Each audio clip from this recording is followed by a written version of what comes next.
नौकरानी की शादी। बड़े घरों का हिसाब किताब तो आप लोगों को पता ही है। वो क्या है ना, एक नौकर लगता है काम पर और उसकी पूरी पीढ़ियां उसी परिवार में सेवा करती रह जाती है। इसी तरह रमन और लीला के बंगले में काम करती थी मीना। मीना की बेटी थी रानी।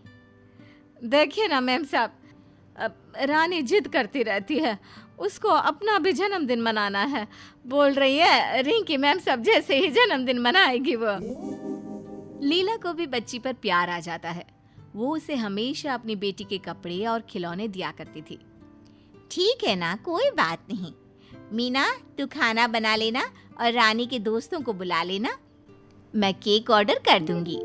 नौकरानी मीना की बेटी रानी के सपने बढ़ते ही चले जाते हैं। उसका मन अब पढ़ाई लिखाई में कम लगता है। एक दिन रमन यानी कि लीला का पति कहता है, ये मीना की बेटी रानी को तुमने ज्यादा ही सर चढ़ा रखा है। छोटी थी तो चलता था, लेकिन बड़ी होकर तो लगता है जैसे यही घर की मालकिन है।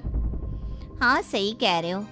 और हमारी रिंकी वैसी फैशन भी नहीं करती, और ये तो देखो कैसे कैसे कपड़े पहनती है। और क्या, मीना की माँ यहाँ काम करती थी तो मीना को रखा। तुम्हें लगता है कि रानी घर का काम करेगी? तभी वहाँ मीना आ जाती है। मैडम सर, वो मेरी बेटी बोल रही थी कि कल के लिए उसे कार चाहिए, और वो बिना ड्राइवर के साथ। नहीं मीना, कल हम लोग बाहर जा रहे हैं और मैंने उसे पैसे दिए थे रिक्शा के, फिर कार क्यों चाहिए? हाँ मीना, तुझे अपनी बेटी को समझाना चाहिए कि वो नौकरानी है तो नौकरानी जैसे रहे। क्यों? अब माँ को उन लोगों की बात अच्छी नहीं लगती। वो वहाँ से चली जाती है। बेटी रानी, वो मालिक को कहीं जाना है तो वो कार नहीं दे पाएंगे। तू एक काम कर, ये ले 100 रुपए, कल ना तो कैब करके चली जाना। वैसे तुझे जाना कहाँ है बिटिया रानी? माँ, मेरी सहेली की शादी है तो वहीं जाना है। पता है ना, वो लोग पहले इसी मोहल्ले में रहते थे। पास वाला बंगला उन्हीं का तो है, और बचपन से उन्हें पता भी नहीं कि ये घर हम लोगों का नहीं है और तू यहाँ नौकरानी है। उसने मुझे शादी में बुलाया है तो मैं जाऊंगी। अरे हाँ हाँ मेरी रानी बिटिया, जाना।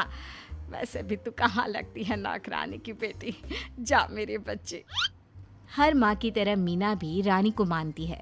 वो चाहती है कि उसकी बेटी वो जीवन ना जिए जो उसकी पुश्तों से चल रहा है, यानी कि नौकरानी का जीवन। खैर, अगले दिन कैब करके रानी शादी में जाती है, जहाँ उस पर वहाँ के एक अमीर खानदान के लड़के रोहन की नजर पड़ती है।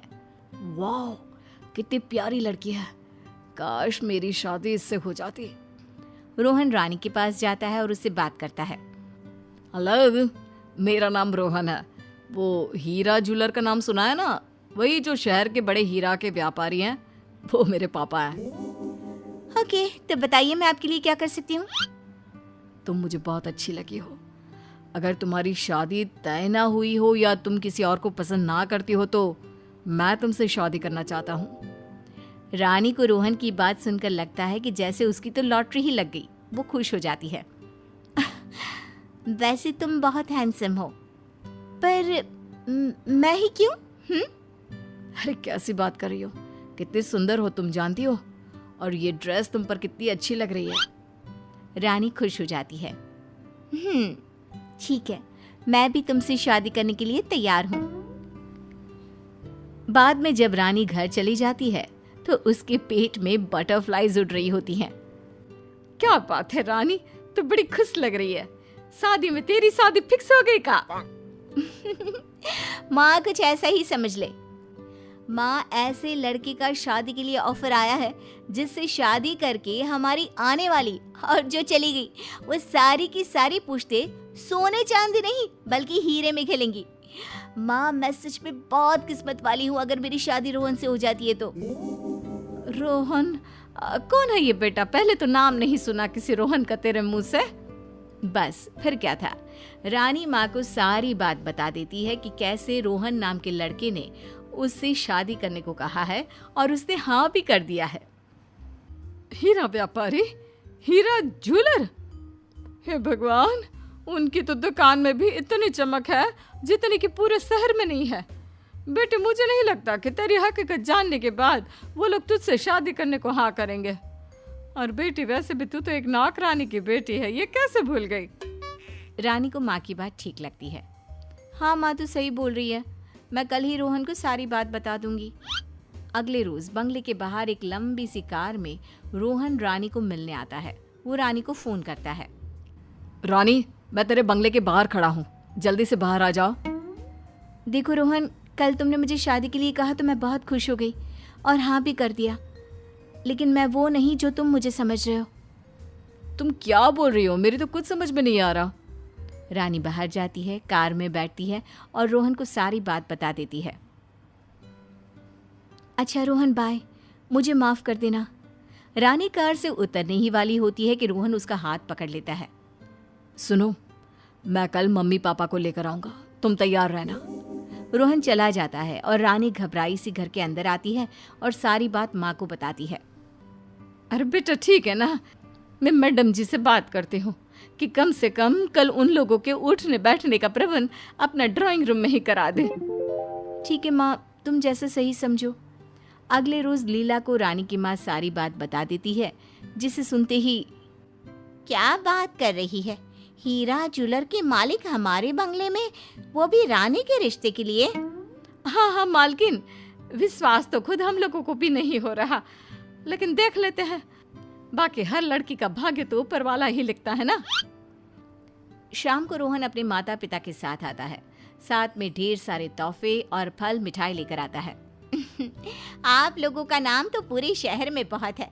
पहली बार मिलने का मौका मिला, वो भी अपने घर में, कभी सोचा भी नहीं था। जी हाँ, वो रोहन ने बहुत तारीफ की है रानी बिटिया की, तो हमें ऐसी ही बहू चाहिए। कहाँ है रानी? वो तो आ रही होगी। वो क्या है ना, उसकी माँ हम लोगों के घर की नौकरानी है। वैसे तो मीना के बाद हम लोगों ने उसी को नौकरानी बनाना था। मैं आप लोगों को अपनी बेटी से मिलवाती हूँ, रिंकी से। अरे ओ रिंकी! लीला की बेटी रिंकी वहाँ आती है। ये है हमारी बेटी। अरे कहाँ आप जैसे बड़े लोग नौकरानी की बेटी से शादी करेंगे? पापा वो मैं तो। तभी वहाँ मीना रानी को लेकर आती है। माफ करिए, हमारी तो बहू रानी ही बनेगी। जिस लड़की के अंदर इतनी ईमानदारी हो वो कितनी अच्छी होगी। ये रिश्ता पक्का समझो, और ये लो नए बंगले की चाबी। अब आप लोग वहीं रहेंगे। तभी रोहन की माँ बोल पड़ती है। बिटिया ना राजा की होती है ना रानी की, वो तो सिर्फ अपनी किस्मत लेकर आती है बहन जी। चलिए